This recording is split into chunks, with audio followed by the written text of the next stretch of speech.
नमस्कार, मी सुशील कुलकर्णी. आपण पाहताय अनालायझर. धवल कुलकर्णींचं एक पुस्तक आहे, ठाकरे विरुद्ध ठाकरे, आणि याच पुस्तकावरून मला तुम्हाला काही सांगायचं आहे. राज ठाकरे आणि उद्धव ठाकरे यांच्या संघर्षावर, यांच्या सगळ्या एकूणच प्रवासावर लिहिलेलं हे पुस्तक बऱ्याच जणांनी वाचलं असेल, बऱ्याच जणांचं वाचायचं राहिलं असेल. नुकताच ठाकरे विरुद्ध ठाकरे असाही सामना आपल्याला बघायला मिळालाय. मला राज ठाकरेंच्या विषयात आश्चर्य वाटतं, खरोखरच आश्चर्य वाटतं. राज ठाकरेंना कोणीही जवळ करायला का तयार नाही? जेव्हा जवळ करण्याची इच्छा होती तेव्हा राज ठाकरे एक सुरक्षित अंतर ठेवून वावरत होते. राज ठाकरे कोणाच्याही जवळ जात नव्हते. आणि आता स्थिती अशी आली आहे की प्रत्येकाची गरज संपली आहे आणि राज ठाकरेंना आता कोणीही जवळ घ्यायला तयार नाही, अगदी ठाकरे सुद्धा. बघा, राज ठाकरे सुरुवातीला नरेंद्र मोदींचं कौतुक करत फिरत होते. म्हणजे गुजरातचा दौरा करून आले तेव्हा त्यांना मोदींचा राज्यकारभार उत्तम वाटला. मोदींचं तोंड भरून कौतुक करत राहिले. असं वाटलं की भारतीय जनता पार्टीच्या सोबत राज ठाकरेंची युती होईल. राज ठाकरेंनी ती केली नाही. पुढच्या निवडणुकीत मोदी आणि राज ठाकरे यांचे संबंध बिघडले. लाव रे तो व्हिडिओ असं करत राज ठाकरे महाराष्ट्रभर फिरले. म्हणजे पक्षाचे उमेदवार यांच्या नाहीत, पण प्रचार मात्र करायला गेले होते. कोणाचा हा प्रश्न मोठा होता. बस मोदींना विरोध करायचा हे धोरण राज ठाकरेंनी ठरवलेलं होतं. यावर त्यांचं स्पष्टीकरण पण आहे. ते म्हणाले त्यावेळेला चांगलं वाटलं होतं, आता नाही चांगलं वाटलं. असतं ना, बदलतं ना मत माणसाचं. त्यांचंही स्पष्टीकरण त्यावरती आलेलं होतं. राज ठाकरेंनी महाराष्ट्रात झंझावाती प्रचार केला, लाखोंची गर्दी जमवली, पण मत नाही मिळाले. महाराष्ट्रात काँग्रेस पक्षाला 1 तर राष्ट्रवादी काँग्रेस पक्षाला 4च्या वर खासदार निवडून आणता आले नाहीत. उरलेले खासदार हे राज ठाकरेंनी विरोधात प्रचार केलेल्या माणसांचे निवडून आले. जिथे जिथे राज ठाकरेंनी सभा घेतल्या तिथल्या उमेदवारांचं काय झालं तर ते भाजपचेच उमेदवार निवडून आले. म्हणजे राज ठाकरे अप्रभावी आहेत हे सिद्ध झालं. त्याच्या आधी राज ठाकरेंनी शरद पवारांचा इंटरव्ह्यू केला. शरद पवारांच्या सोबत ते गेले. लोकांना वाटू लागलं आता राष्ट्रवादी आणि राज अशी युती होणार, पण हे राज कायम राज राहिलं. राज ठाकरे राष्ट्रवादी सोबत जुळवून घेऊ शकले नाहीत. पुढे काय बदलला? राज ठाकरेंनी राष्ट्रवादी काँग्रेसला शिव्या घालायला सुरुवात केली.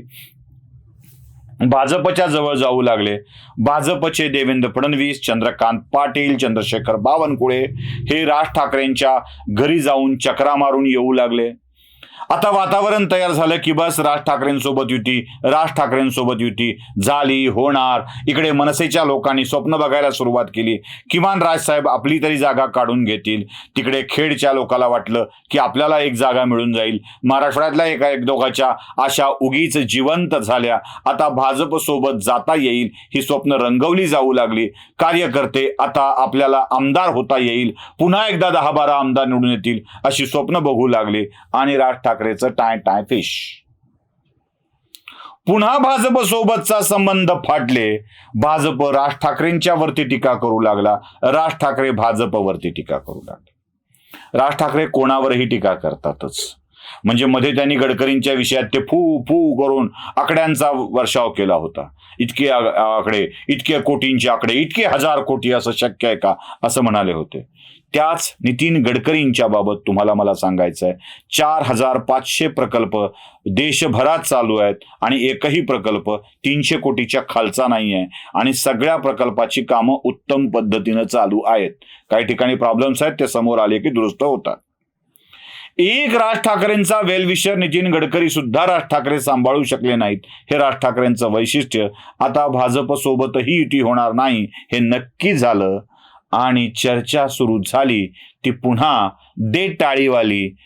ती दे टाळी म्हणजे उद्धव ठाकरे राज ठाकरेंना टाळी देणार की राज ठाकरे उद्धव ठाकरेंना टाळी देणार, या विषयाची चर्चा सुरू झाली. आणि उद्धव ठाकरेंनी यातला सगळीच हवा मुलाखतीत काढून घेतली. संजय राऊतांनी पुतण्यावरून प्रश्न विचारला की अजून एक पुतणे राजकारणात आहेत जे तुमचे भाऊ आहेत, त्यांचं काय होणार? आणि त्याचं उत्तर उद्धव ठाकरेंनी दिलं तो प्रश्न आणि ते उत्तर ऐकून घ्या. त्यातले एक पुतणे जे आहेत राजकारणात ते तुमचे भाऊच आहेत. आणि मधल्या काळामध्ये अशी चर्चा सतत सुरू राहिली की 2 भाऊ एकत्र येतील का. याच्यावरती कोणाकडून काहीच रिॲक्शन न होता मीडियामध्ये चर्चा रंगली. या चर्चेला कुठे आधार आहे का? आधार असता तर चर्चा थांबली नसती ना. आपणच म्हणाला चर्चा झाली आणि चर्चा थांबली. हो. तर चर्चा कोणी जरी करण्याचा प्रयत्न ज्यांनी केला असेल त्याला आधार नाही मिळाला म्हणून ती चर्चा थांबली असेल. पण असं एखादा प्रस्ताव आला चर्चेचा तर काय करा? नाही, मी आलं तर गेलं तर याच्यावरती कधी विचार नाही करत. म्हणजे गेला तरी विचार नाही केला, आला तरी त्याच्यावरती पण विचार नाही करत. मी त्या क्षणाला काय असतं त्याचा विचार करा. त्याच्यामुळे आता तरी अशी काही चर्चा नाहीये, त्याच्यामुळे असं बोलण्याची काही आवश्यकता नाहीये. ऐकलं?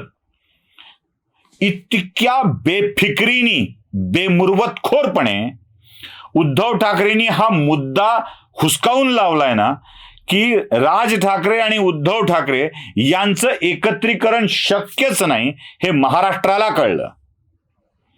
आता दोघांच्या मध्ये एकत्र येऊन भाजपला धडा शिकवतील अशी उर्मी असलेले जे कोणी तथाकथित राजकीय विश्लेषक, जाणकार, तज्ञ यांनी ही अफवा पसरवली होती ती निराधार होती हेही उद्धव ठाकरेंनी सांगितलं.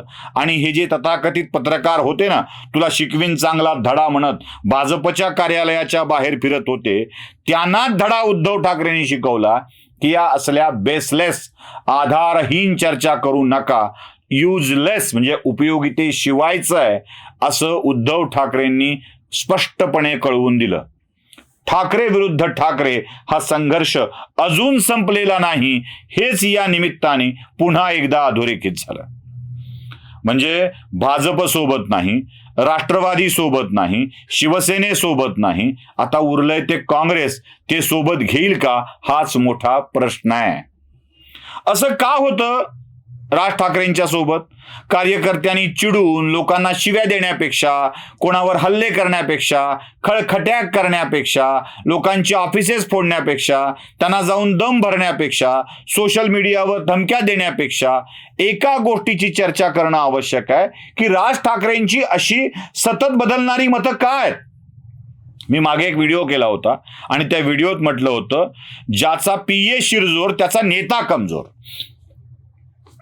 गुगलवर तपासून गुगलच्या शिदोरीवर अनिल वेगाने म्हणजे गुगलच्या ज्ञानाच्या शिदोरीवर जे अनिल वेगाने आपलं ज्ञान देत असतात अशी माणसं पगार देऊन पदरी बाळगली की घोळ होतो.